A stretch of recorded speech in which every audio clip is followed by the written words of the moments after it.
Flo, you were saying you did your taxes. Yes, I woke up this morning and realized that today was tax day, and that I had not done my taxes. So I found like an hour and a half somewhere in my day to do my taxes. And of when you do your taxes, like percentage wise, how much of the information that you're reporting is true versus how much of the information that you're reporting is false in a criminal attempt to save yourself money? It's basically how rich are you? Yeah. Because that's directly related. Yes, I make up every single thing. No, I'm too poor to have, like, most of my tax return is just like skip, doesn't apply to me. Nope. Yeah, So, same. Did you now? I usually, when you sell me cocaine, I usually Venmo you, but does that get reported to, does that get automatically, am I getting you in trouble with the IRS with that, or can you get around that? I have to report it on my Schedule C, but I do get to deduct any like business related expenses. So mileage to drive my cocaine to you. And you can deduct. Well, then why do I always have to come to you? You're always like, jump on one of those dumb scooters and ride it over here. I'm not driving over there. I don't want to spend the gas money. But now you're telling me that you could be writing off the gas money. You could just be driving to me. Yeah, because I mean, I'm gonna, the police still exists. Like, I mean, I'm trying to run my business, but like, I'm chasing her around with a spike strip. Out of me and you, right? When the cops pull me over, so I make you come to me. I mean, when you put it like that, that's fair. You look at tax day right now, and then just everything else happening. The CDC saying we can actually do things. I am excited that things are opening up and life is starting up again, but also like now we have like responsibilities again. I don't like this. Yeah, it's awkward. I miss the 9-hour days of Netflix. Just me? No. Okay. Why didn't my pandemic include 9-hour days of Netflix? It's just me. I was like, I clearly pandemic'd wrong. So thanks for that. That's embarrassing. Yeah, well, that's why you have taxes to file and I don't. Well, yeah, my taxes took me about 30 seconds to file this year. They were like, how much money did you make? And I was like, $0. That's it. They were like, all right, cool. See you next year. Thanks. Yeah, I mean, it's not complicated. I also use like an online tax preparation software that's like, free, and they charge you a little bit for your state filing. So they remember all so you don't have to input it year after year. And I've been using them for years. So that helps a little bit because it makes it like super simple. But I'm a little like, I'm on the fence about the changes because I feel like I don't want things to go back to the way they were before. I want us to be better, but there also were some things that were objectively better about the before time, like, in-person gatherings with friends. Mm-hmm. And like, I don't know, my life had a lot more balance to it. And I feel like the last year and some change has been really stressful. So I'm kind of excited about, it may just be where all the things are finally like, there's a light at the end of the tunnel, but I'm excited about like getting my workouts back and like looking at my calendar, and it's not like back to back from the moment I open my eyes until the moment I close my eyes. And like, it's just not like, I'm excited about that. And I think that coming with being able to do some of the things that robbed me of joy, like not get massages and, not see my friends and not have my running group, was like, it feels good. Yeah, that is nice. I think when I get back from Europe, I want to do a Voices River City meetup, assuming that Dr. Flo has, some guidelines down for how we're going to run that. Yeah, I think it'd be safe to do something, especially something outdoors. Great. Well, listeners, we will see you in June. You heard it here first. We're all going to hang out in person.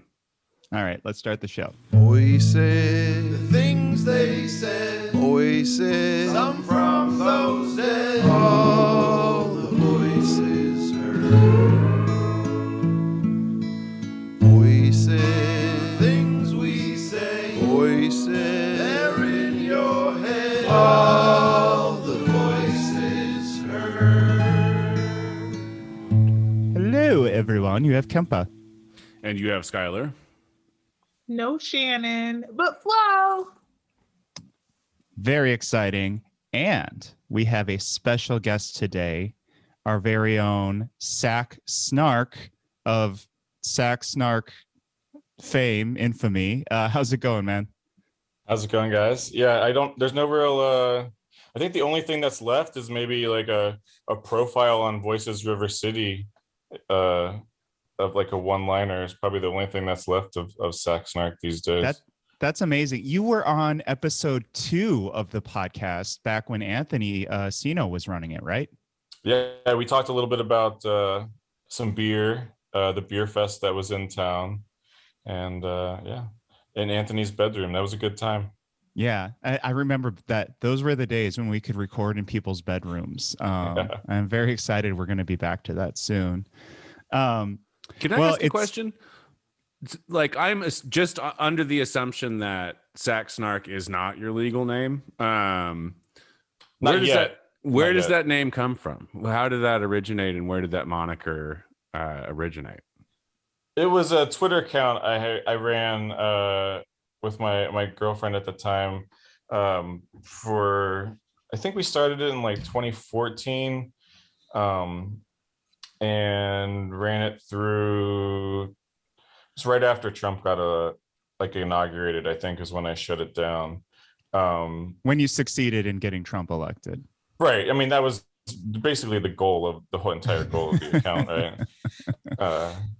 I gotta say, I didn't think you could do it, but you proved me wrong. Yeah. It was wildly impressive. Yeah. So you were running this account was sort of a tongue-in-cheek Twitter account that ended up getting this very strong following, and all you were doing was sort of lambasting local sort of insider politicians and the PR class, right?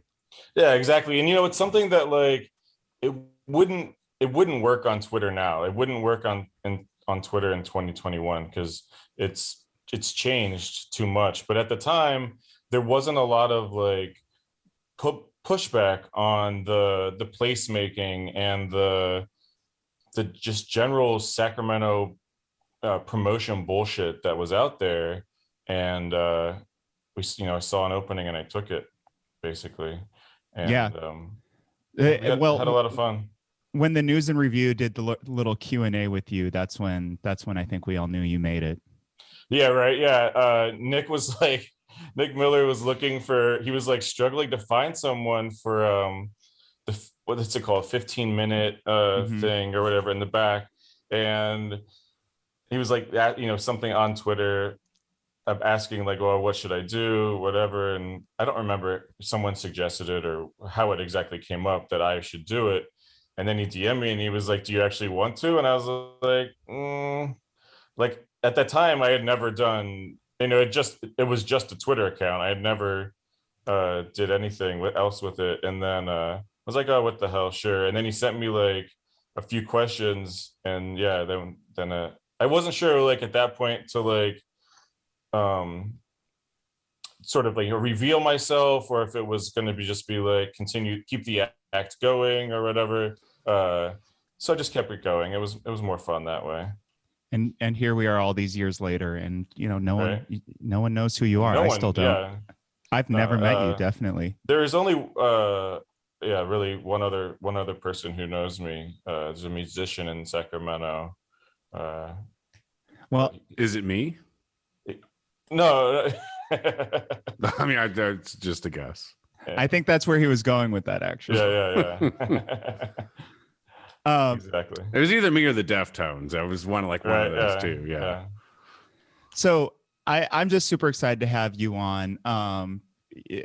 we've been friends for a long time now. We're doing an episode today where we are discussing the hubris, the Icarus flying too close to the sun fall of a Sacramento region Politico. And I thought it would be fun to have you on to sort of just be a part of this conversation with us today. But how about we all get into it? Something happened during the Friday afternoon news dump. Like a true politician, this man announced this during the Friday afternoon news dump. Our boy, Gil with the thick skin, Duran. The man from Tulare. Straight out of Tulare, is leaving his role as opinion editor at the Sacramento Bee. So before, real quick, because I'm not as, I don't think, steeped in this as you and Sac Snark are. And tell me if I've got the timeline correct here. So like last summer and kind of fall, Gil comes out with using the Sac Bee's editorial board to like write a bunch of whack articles and try and like dunk on Sacramento leftists and like Katie Valenzuela. As a result of this, he gets just absolutely choke slammed on Twitter by like everybody. Mm-hmm. He responds by doubling down. The reaction to his response is to choke slam him even harder. And now he's quitting his job and leaving. We kind of went quiet for a minute. That was a little, yeah. It was a little more like, I don't think it was impetus was Steinberg, right? Like Steinberg's house, I think, was a big impetus for his railing on leftists, which was like March or March. That was February. February, okay. Yeah. And then Gil started using all of his well-paid hours to argue with Twitter leftists with, cartoon images that was a great use of his time. Let's go back. Let's tell people who Gil is on a larger scale. Can we? So he is a former political talker, right? Well known in Sacramento political circles. He was at his apex of his political career, the press secretary for Governor Jerry Brown. Most notably, as we've discussed on this show, Gil was out there doing Brown's public campaign to get rid of redevelopment housing dollars. So he doesn't want poor people to have housing, is my read here. And then after his stint there, about 2.5 years ago, he gets this job as opinion editor at the Bee, which was surprising to a lot of people, because a lot of people, when you come from the political sphere, it's unusual to end up as an editor, especially of an opinion page of a newspaper. And so, as you might expect, he did not run that very well. He ran it sort of with an iron fist. As Skyler, you mentioned, most notably went after Katie Valenzuela, our council member from District 4, when she was running against our former District 4 council member. I remember he kept sort of referring to her as a carpetbagger in our district, even though she had lived there a very long time in the past. And she had actually said to him and then to us on our show that she was fleeing a domestic abuse situation. But Gil, of course, still continued to use that terminology. Councilmember Valenzuela won that race, even though Gil and the board came out against her.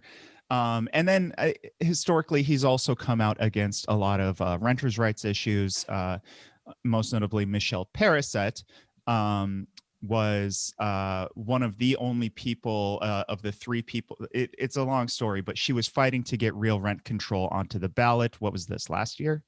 Year and a half ago? This was, because it ended up on the ballot last year. So this was 2019. Yeah. Skyler, we discussed this on the classic Bad Faith Daryl episode, right? So effectively, Michelle Parasette basically was working really hard to get this on the ballot. And then Steve Hanson's right-hand man worked together with former B editor Mary Lynn Valinga, who is Steinberg's press person, and Gil Duran to sort of rat fuck Michelle and take some text messages out of context and try to end her career effectively. What I love about this is today we have Steve Hansen, his right-hand man, outside of City Hall. We have Gil out of the B, and we have both Michelle and Katie Valenzuela in City Hall. So I think you love to see that. So yeah, Skyler, can you take us down the rest of the path with us? You said there was Snark, I guess you said there were the demonstrations, right? The sort of house call demonstrations. Before this, another, I think, important thing that Gil did that I'm remembering now that we're talking about it is that after Measure C failed, which was like the ultimate kind of like that was a lot of Michelle's work to like get rent control on the ballot culminated in Measure C being on the ballot. And then it failed after like a huge campaign that like, you know, a bunch of developers like dumped a ton of money into like a fucking misinformation campaign and were able to defeat it. And then Gil that night, I remember the night of the election, Gil went on Twitter and was like, haha, housing advocates, like, guess nobody's getting into housing now. Fuck you. Ha ha ha. And like spiked the football on a bunch of people who were like fighting for housing justice. And everybody was like, all right, man, like, we want to live in homes during the pandemic. Work, cool. Right. Cool. Thanks. And that was the sort of tenor he was setting. Yeah. Honestly, he lasted 2 years. I'm kind of surprised he even lasted 2 years, given the way he ran things there. I saw one former B writer say something to the tune of, they knew some interns who'd been at the B longer than that. So good job there, Gil. And so I mean, he did and again, like he wrote about housing rights too, and he fought against them regularly, even though he had this conflict of interest where under Jerry Brown he was actively fighting against renters' rights. It's just some really messed up stuff that was going on over there, and I think the B is much better off without him. Well, I mean, isn't it just sort of speak to the circle jerk that is like politics and journalism sometimes, especially at that level when it's like, you know, a press secretary for Jerry Brown going then becoming the opinion editor for the B. I mean, like, that's not ethically cool at all on a really any level. Like, should that guy be like, you know, letting the opinion of Sacramento have anything to do? You know, I don't know. I just feel like he shouldn't really be in that position after having that and already having a public position like that, you know? They're all so tied in together. Yeah, I was gonna say, I don't have a problem with him having the position. What I have a problem with, like on its face, right? What I have a problem with is it's almost as if he doesn't realize he's not still on their payroll because he's still the mouthpiece of the exact same people he was when he had that role, right? And I think I could see a situation where somebody maybe did occupy a lot of different spaces in their career and was able to do so with fidelity to what the role was, but he was the Sacramento Bee, you know, opinion editor and still the mouthpiece for anybody who was a part of the Brown administration, right? And so that includes our current mayor. And so Senate Pro Tem at the time, right? Exactly. And so it's a really uncomfortable position to be in because of how he wielded his power. That's interesting. I never actually made the connection that Daryl was the pro tem when Gil was the press secretary at the same time. Yeah, and to your point, it's all tied together. And like we said, you know, Daryl's press person, former editor at the B, city manager Howard Chan, his press person, former editor at the Bee. So how do you think they're interacting? How do you think they're working together on discussions around these things? Like they are a part of the ruling class, if not the mouthpieces for a ruling class that is willing to give them money to, you know, keep your paper afloat or keep your campaign afloat. And this is the kind of class struggle we're fighting here, right? Mm-hmm. And I'm actually really surprised that usually the way it works is that people in those kind of positions try to charm you, right? But Gil was just He might have been trying. If he was really bad at it. They do it in Tulare, actually. I don't know if you knew that. That's the old Tulare charm. Awful to people, right? Like notoriously awful to people in a way that went outside of, and I hate that I'm even going to use this word, but like the standard sort of way that we would describe professionalism and a professional courtesy. But he was rude to people. I mean, I've participated in, you know, some of the panels when it came to measures that were going to be on the ballot, and he was like nasty during the interviews. It was just like you walked away being very, very clear, like, obviously everybody has an opinion when they go into it, and it's very rare that that's going to be the deciding factor. But you walked into it going, oh yeah, I know exactly which position the Bee is going to take, and we haven't even done introductions yet because he's being a jerk to everybody. And that's how he engages with people in real time. Like what you saw on Twitter was not because people were pushing back at him. That was just Gil on a Wednesday. Right? Like, that's very well put. Yeah. Well, and so, you know, I for the listeners, just to carry the plot line along, you know, as Skyler was mentioning, there were the house call demonstrations. Gil got a little Gil on a Wednesday on Twitter about it. And then it turned into this whole back and forth, and he's like blocking people. And then he's suddenly using the Bee platform to like try and smear private citizens. And then he also like wrote this awful piece sort of smearing District 5 candidate Katie Maple because she actually listened to people pushing back against her on a topic, right? And this was all intertwined. And eventually... Wasn't that person Flo? In that piece, it was Flo who had said something to Katie, right? Yeah, you were one of a few people. Yeah, there were several people who pushed back. Yeah, but for whatever reason, you were decided mine was yeah, weird. But he named multiple people in that piece, and then was private people who are a lot more private than, say, Katie Maple or Flo Kofer. Right. And then proceeded to basically be a jerk about whether or not we got a chance to actually like tell our side of the story. Yeah. And I mean, thankfully, Flo, you did get to have a chance to have your say in the Bee. Because I CC'd his bosses. Yeah.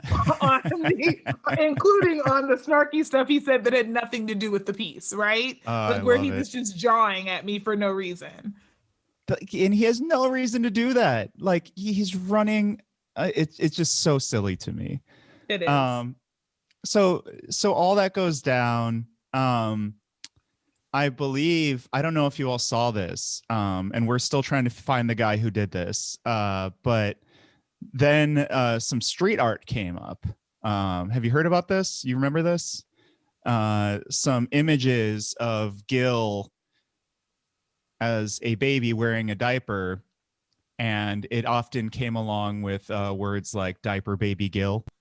This was showing up on walls and on things all throughout the central grid, which I thought was a very, very beautiful sort of response.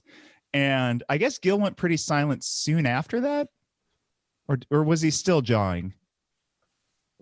No, I wonder if somebody said something to him, because he went from being like really loud and really mad to like, from what I could tell, he just kind of disappeared all of a sudden. And I wonder if somebody was like, dude, you gotta knock it off.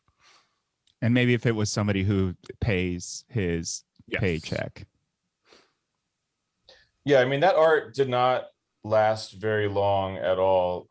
It was all put up relatively close to the B, as far as I know. And when I was checking on it, it was it was gone within a couple days, if that. Sometimes like hours. So I saw him. Somebody was definitely out there like looking for it. I did see him a day or two afterwards biking around Midtown, and I do wonder if he was searching for it. But I mean, there could be more. You never know. So just I hope Gil keeps his eyes out. You know that you're like a successful opinion editor when you have to spend your afternoons biking around Midtown to see if somebody has painted a picture of you wearing a diaper so you can take it down. Things are going really well for you if that's how you're spending your time. Mm-hmm. The people love you, man. Of the people, Gil Duran. If you're gonna be that guy, then be that guy and not care. But if you were biking around to try to take it down, then you're not that guy. So then just stop pretending to be. Stop thugging on the internet if you're not about that life. That's how I feel. Well, I mean, that's the timing. Look at the timing there, right? Like that happens in April or something, and then he gets a new job like 2 months later. Oh, does he have a job? Or I mean, I'm sorry. He's he's on vacation according to his public statement. Oh, for real? Is that what he said? I didn't even. Yes, he's gonna. Well, he didn't say he's on vacation from the B. He's leaving the B, but he said he's gonna go spend time with family and friends and do some traveling, and that's his next plan. So, if there is a job lined up, he's not saying, or there isn't one. He doesn't strike me as the kind of guy who's going to go out there. I mean, I'm sure he has a million prospects that he could just click on, right? Like, so he's at that level of connection. He's going to go hang out with Dave in Montenegro now. I can't wait. Yeah, coming out. One of his friends he's talking about doing some traveling with. There's room for you on my blow up mattress out here. Well, I hope in his time off that he finds himself a Cindy Lou Who that allows him to grow his heart 3 sizes, and grow a little bit of empathy for people who are having a tough time out in this world, because it is a tough time for a lot of folks, and he obviously was not privy to that as opinion editor at the B. So Gil is gone. Have you seen the new news of who is taking over the position? I'll bet it rules. I'll bet it's very good excited. News. Yeah, very excited. It is friend of the show, Marcos Bertone. Who is you ever use side effects, Skyler? You can like insert some something. No, I don't do that. I've mentioned that I would try to do that if I have to edit an episode, and Skyler's like, dude, go ahead. It's just going to be more time.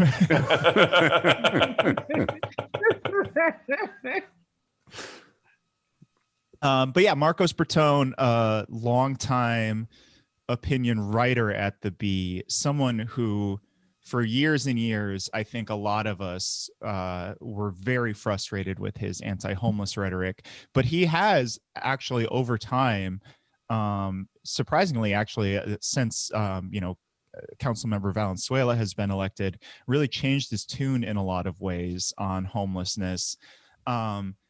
As we mentioned a couple episodes ago, it's sort of like a Russian roulette. Right. You have a 1 in 6 chance that he's going to say something good. Yeah. And so that's pretty high. I think you give better odds than that. That's too good. I thought you were going to say good. 1 in 6 that it was going to be bad. No, it's I say like more like 1 in 10. But yeah, I mean, he's been there for a really long time. And in as much as I really do not like a lot of his takes, I know a number of people, both outside and inside the offices of the B over the years, who say he's a good dude and who actually say that he gives people freedom and tries to help them grow in what they're doing.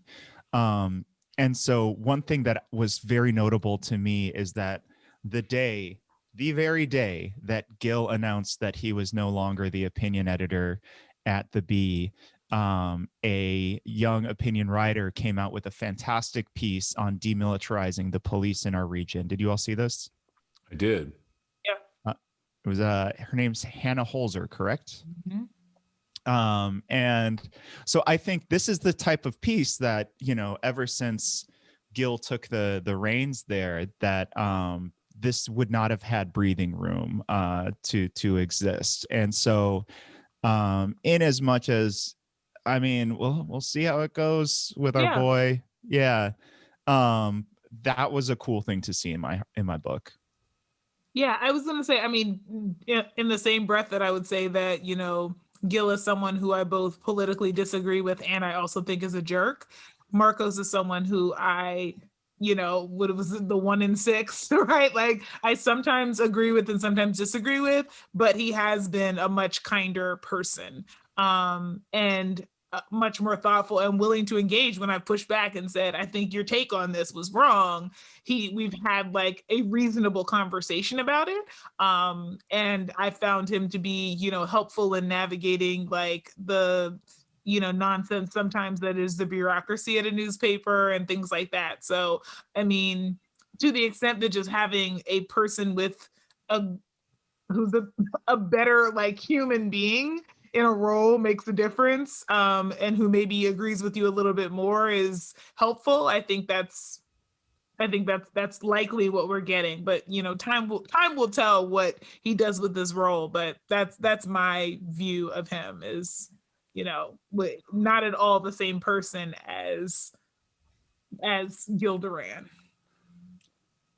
Overall, a win for our region. That's kind of where I am on it. Like, you know, we'll see what happens at the Bee, as you were saying, but I think this drastically changes discourse in our region, and I think that, you know, I think that it's the direct action leftists that we can thank for this, because if not for them, these mysterious circumstances wouldn't have happened, resulting in Gil's 30-day vacation. So thank you to everyone out there.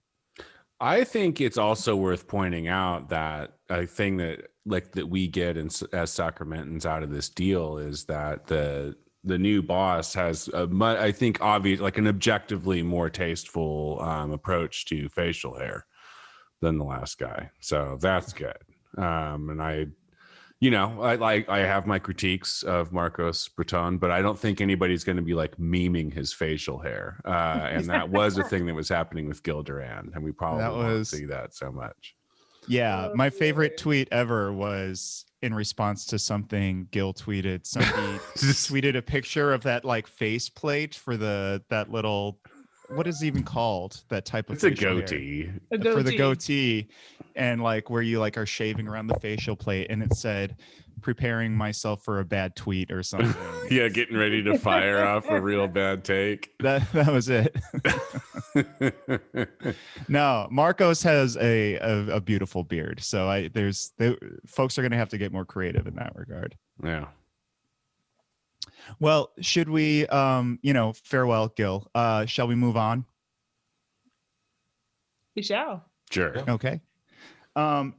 Skyler, over the weekend, you were at a demonstration in support of the people of Palestine. As we all know, Israel is performing some atrocities out there, human rights violations. They're continuing their apartheid behavior. And so you and a number of other folks in Sacramento went out in support of the Palestinians. Can you tell us a little about it?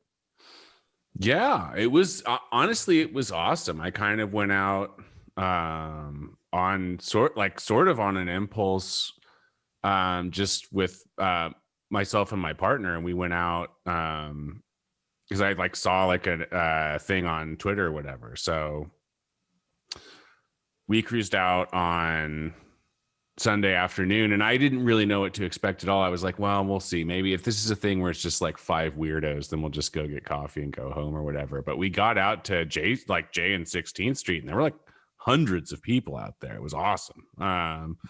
So yeah, I don't know. It was just, I mean, if it was pretty classic demonstration, I guess. I don't really know what else to say about it other than it was like rad to see hella people out there with Palestinian flags, everybody joining in on the chants, you know, from the river to the sea, Palestine will be free, and that sort of stuff. And I don't know, it was awesome. I think my favorite thing about going out and doing that stuff and kind of like, I don't know, like witnessing it and kind of in engaging in it is like, if you spend any time at all, like reading about or watching videos of or listening to people talk about what is happening over there right now, it's like, it's soul crushing. It's so awful. And it's so unjust, and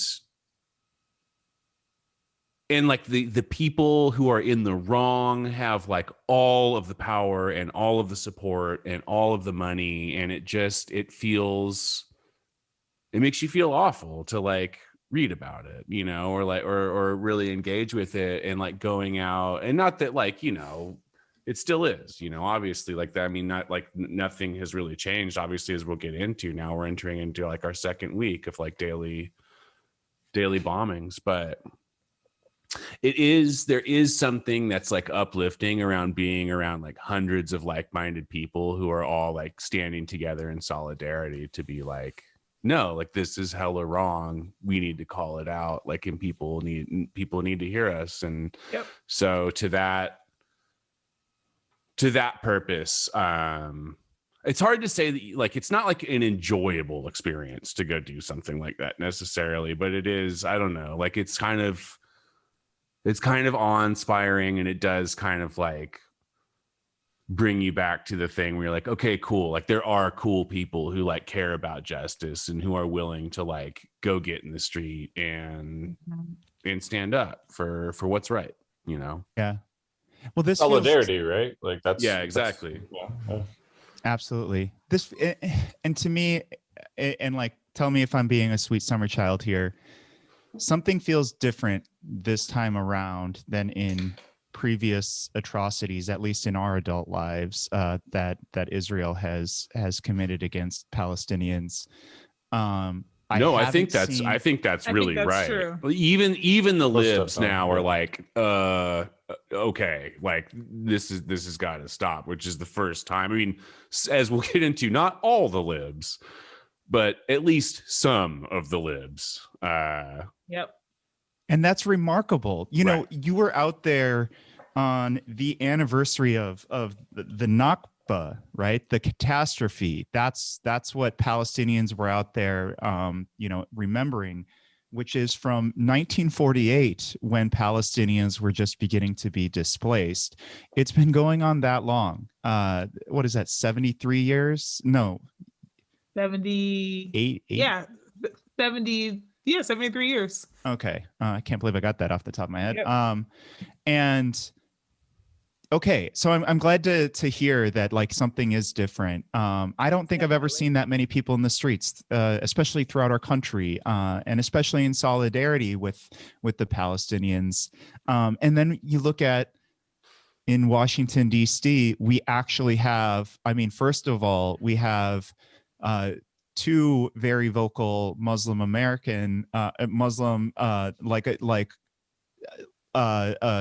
representatives. One of them is a Palestinian American speaking out against these atrocities, and then they have their colleagues up speaking out in solidarity. I've never seen anything like this, right? I mean, this is an example of where representation matters, right? And so who is occupying halls of power matters, because the first step is you change the discourse. And so there is not automatically this, well, obviously we have to back Israel now. We have to talk about what's happening here. And so the conversation is shifting. And I think sometimes we don't recognize it as it's happening, and it doesn't always, it's not like a light switch where it's off and then it's on, but it happens over time. It's like a dimmer, right? And over time it's gradually getting lighter and lighter, or darker and darker. And that's what's happening here, is that we're noticing like, wait a minute, I was sitting in the dark and I can see some things now, right? And so that's what that's what I think is powerful about voting people in, because they have a platform and it changes where the narrative is happening, and it allows more people to say, hey, I think that too, but I didn't think that was possible to think, right? Because I don't think supporting Palestine and recognizing these are human rights abuses is a hard take for most people. Like, I think though it seems impossible, or it seems unsafe to take that position when it seems like everybody is against you. And so that's the value of having people with a platform say, actually, a mainstream platform in particular. Right. I would say like another difference, I feel like a lot of the time, I feel like this discussion around Israel and Palestine gets kind of clouded. It's easy for people to cloud it by being like, well, it's a very complex situation and it's been going on for a lot of years and there's a lot of ins and there's a lot of outs, and, you know, like both sides are X, Y, and Z. And I think that like there's something going on in the, like, at least, you know, I think around, like, I think folks are more politically activated right now than they may have been in the recent past. And I think for a lot of people, they're starting to kind of come out, like, I mean, I can only speak for myself, but starting to come out of this cloud where it's like, I don't actually think this is that complicated. I think this is just ethnic cleansing. And I think this is like, there is very clearly like right and wrong. And I'm not really interested in being like talked into like, yeah, it is ethnic cleansing, but, you know, like X, Y, and Z, there's also the past. It's like, no, I feel like this feels like a modern version of something like the Trail of Tears. And that to me is just like easy to be like, no, that's wrong. I don't need to hear a whole lot about it. And I think it is just pretty classic settler colonialism. And I think the idea that it's complicated is used to cloud that. And I think that people are kind of seeing through that now. Yeah, absolutely. And I totally agree. It's interesting too, like, for folks listening who might not be living in the US, we're spending a lot of time talking about sort of the shift in the mentality within our country, and not as much time talking about, like, you know, there have been, last I checked, 200 at least Palestinians dead. I think last I saw, this was a while ago, but there's, you know, a number, at least over a dozen Israelis dead. And we're over here talking about sort of this change in mindset, these scales lifting from our eyes. But the reason we're doing that is because we Americans are a huge part of the problem, right? We give Israel so much cover, not just as a central member in the UN who has veto power over just about anything. The UN has already gone in there and they have said, this is apartheid. This is wrong. We're the ones stopping them from doing anything about it. I mean, there was literally a ceasefire vote just recently, wasn't there? Where the US vetoed it. Yeah. Like for this exact like conflict going on. Like, yeah. Yeah. I mean, yeah. And we give them almost $4 billion every year in military support. So any atrocity that happens out there, like, there's an onus on each of us in the US to fight back against that. Yep.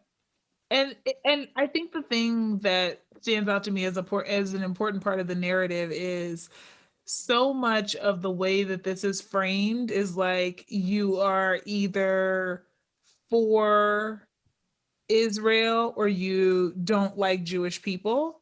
Right. And it's like, that's a really bad take. And it's a bad binary take as well, because, you know, the example I frequently use is that, you know, I am a Black American and I stand in stark opposition to the way that freed Black Americans who were enslaved here went to Liberia and essentially tried to colonize them. Yes, they were persecuted on this land. Yes, they were attempting to return back to the continent of their origin. It does not mean that you get to come in and exercise power over the people who are living there at the time. Like, you were hurt, and often hurt people. And that's what we're seeing here. But instead of recognizing the hurt that's being perpetrated, we're focusing only on the hurt that has been caused to, the Jewish people throughout, some of the more well-known atrocities. And I point that out because, this has been going on for decades now. And at some point we have to say, you don't get the right. We're not going to stand behind you and pretend it's okay for you to treat other people this way. Well, the other thing that's really, I think, is really awful about the whole implication that you can't criticize what Israel is doing without being anti-Semitic, right? Like, those two things are inextricably linked, is that helping out the Jewish people is not at all what the American government is interested in, right, with its support of Israel. Like, they don't give a shit about that. And if you here, actually, I have a clip right here. If you are interested in why the U.S., both Republicans and Democrats, traditionally are in lockstep with whatever Israel wants to do in regards to Palestine, even when they are like committing genocide. I have our current president, Mr. Joe Biden, from 1986, explaining this very succinctly in his own words. Let's take a listen. If we look at the Middle East, I think it's about time we stop, those of us who support, as most of us do, Israel in this body, for apologizing for our support for Israel. There's no apology to be made. None. It is the best $3 billion investment we make. Were there not an Israel, the United States of America would have to invent an Israel to protect her interest in the region. The United States would have to go out and invent an Israel. So that's pretty succinct. That is, I mean, we always like to laugh. People like to laugh about like Trump being someone who like says the quiet part loud. Like, that is Joe Biden saying the quiet part, like using a megaphone to broadcast that across the entire planet. It is extremely clear, listening to him talk, that the money we spend in Israel, just to paraphrase what he's saying, is an investment because it allows us like an easy way to maintain our interests overseas in the Middle East. That's exactly what's going on over there. And in order for us to be able to do that, Joe Biden will sign off on genocide. Joe Biden will sign off on the ethnic cleansing of the Palestinian people. This was 1986 too, right? Mm-hmm. Right. So Reagan era, I mean, and then up until this was like a bipartisan, just like a given. Like, he thought he was saying what was a political slam dunk at the time, right? Mm-hmm. And as messed up as that is to hear, it's so nice to hear other people being disgusted by that, right? Like, because it tells you that something's changing, right? He didn't change, right? Actually, on Twitter, I believe, the White House posted on May 16th, so that would be on Sunday. Today, the president spoke with Israeli Prime Minister Netanyahu, reaffirmed his strong support for Israel's right to defend itself against rocket attacks from Hamas and other terrorist groups in Gaza, and condemned these indiscriminate attacks against Israel. This guy's living in a different decade. Yeah. No, he's doing political tone setting, because then the people who agree with him will take that. I mean, I think Dave, you're the one who constantly talks to us about how the police are stakeholders, right? And they're not an authority. And so when they set the tone, it's our job to investigate. That's exactly what's happening here, is he's setting the tone for the story he wants you to pick up. And so obviously you talk about that, but then you also have to investigate what's actually happening, because he has a vested interest in presenting a worldview and a perspective. I think for accuracy, today, President Biden expressed support for a ceasefire between Israel and Hamas militants in Gaza. So Joe Biden is at least willing to say both sides are bad. There's good people on both sides. Exactly. Oh boy, where have we heard that before? Oh no. So there's something that, and this is why I love following, scholars on Twitter, because I hadn't even thought about the way that language is shaping this, because we so often paint with the broad strokes and say that things are anti-Semitic, are anti-Jewish. But Semitism actually includes people who speak Arabic and Aramaic and are part of like the Afro-Asiatic family of languages and cultures. And so why is anti-Semitism being defined by us as being against Israel, but not when you do things against Palestine? When we go in and we wreak havoc on other folks who are in the, in the broader class of, Semitic people. I mean, to me, that feels like a real like co-optation of identity in a way that feels politically aligned, because nobody wants to be anti-Semitic, but it's not being used to describe people who are against, any other group except people who are Jewish. Well, I think that gets to the whole like other motivation for support of, which is that these evangelical people believe that the Jewish people have to have control of Israel in order for Jesus to come back.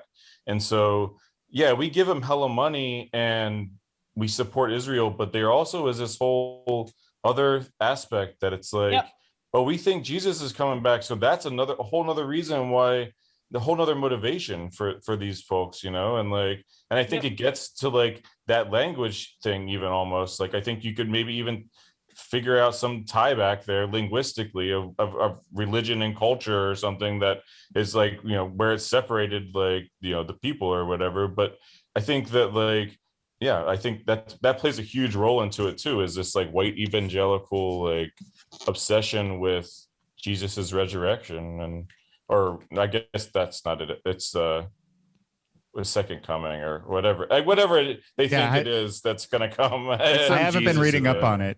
Yeah, sorry, but yeah, I think that's a huge role of U.S.'s involvement there too, is they think that if we keep funding money there, then and there's he'll a come back. reason why we call it a Judeo-Christian tradition, even though, I mean, yes, of course but like, why are we not including Islam? Like the right.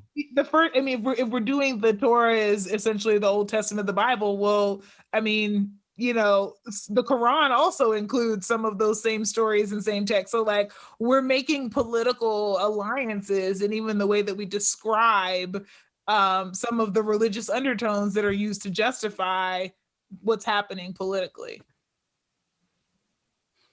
Yeah, for sure. Well, I mean, I don't even know how.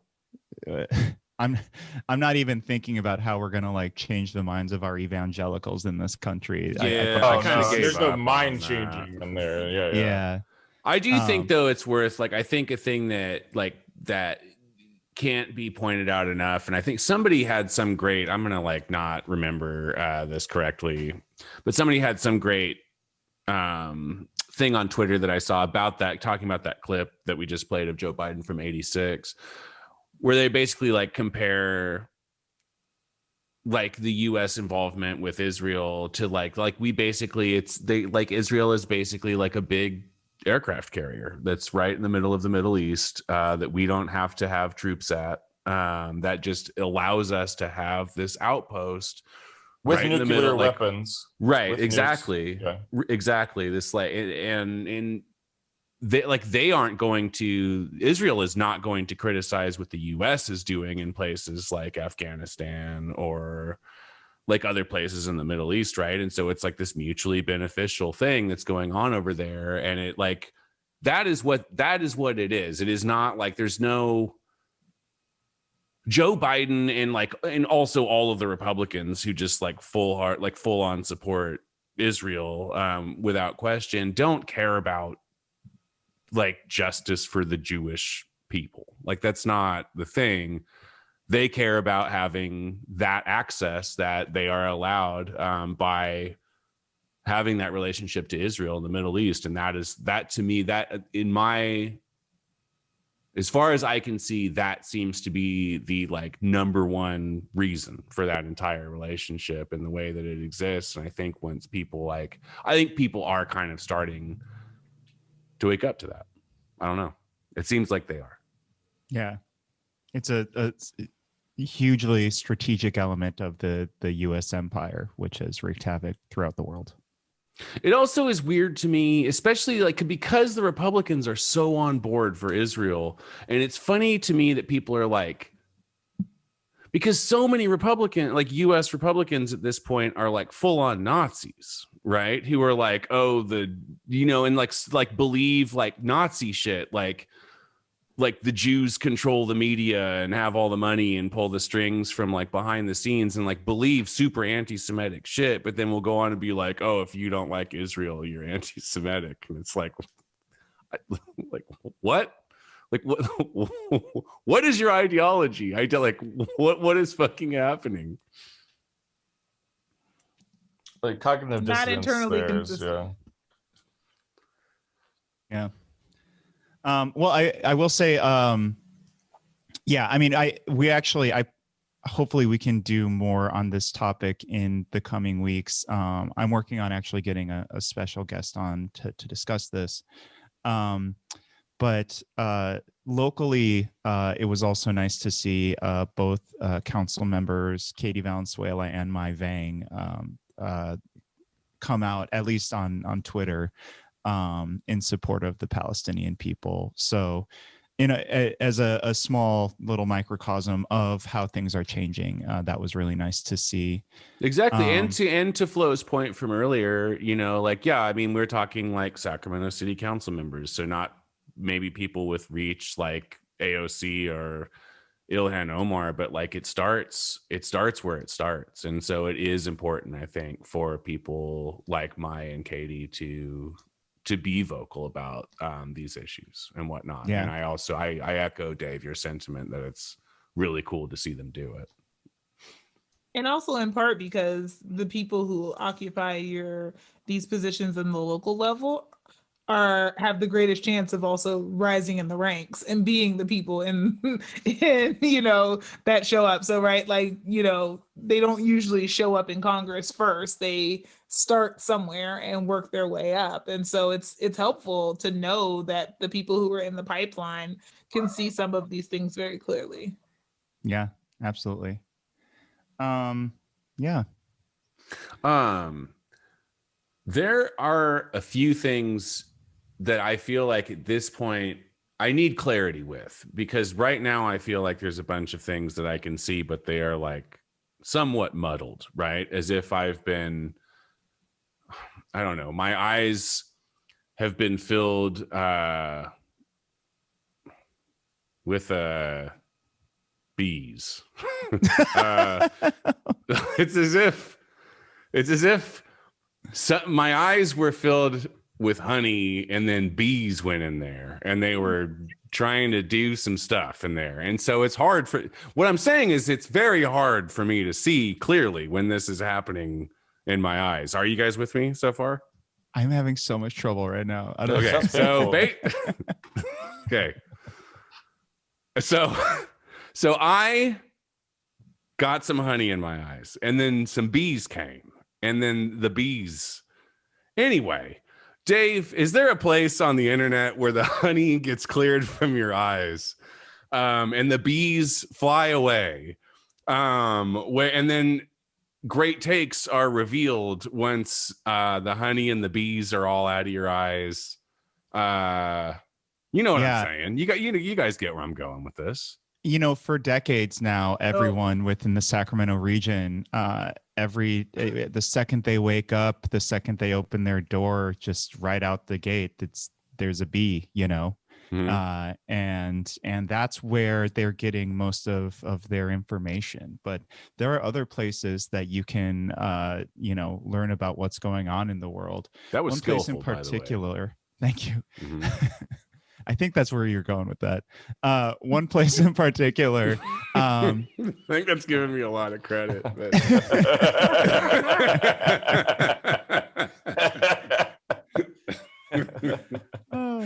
I was just is it that late? I'm not understanding what's happening right now. Is it that late?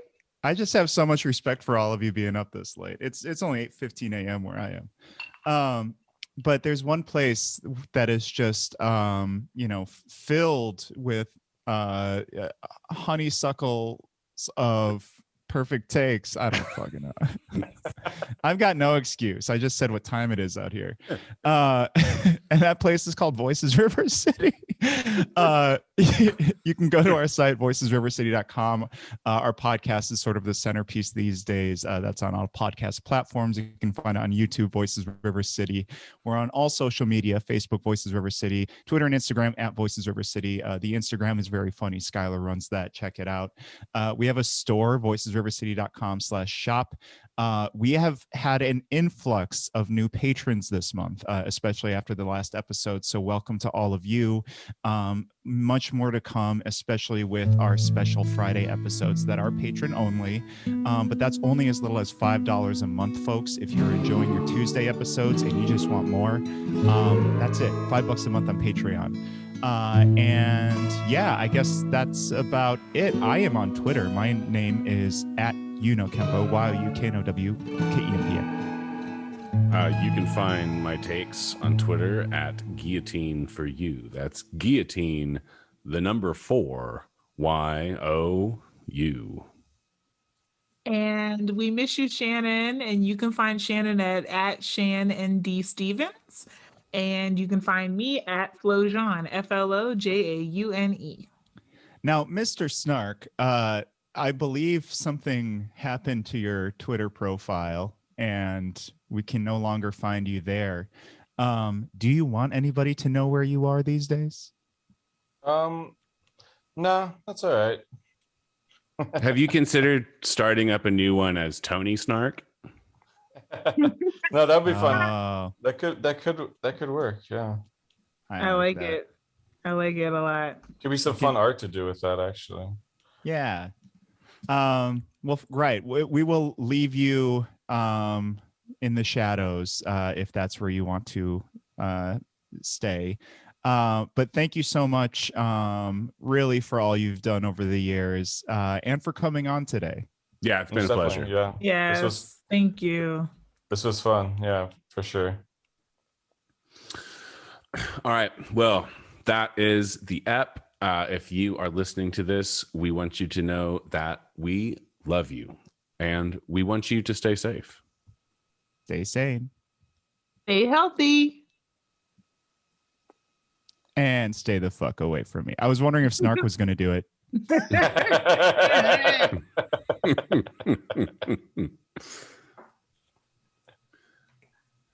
All right. We can stop did it. recording. Yes, let me find my. I have so many screens now.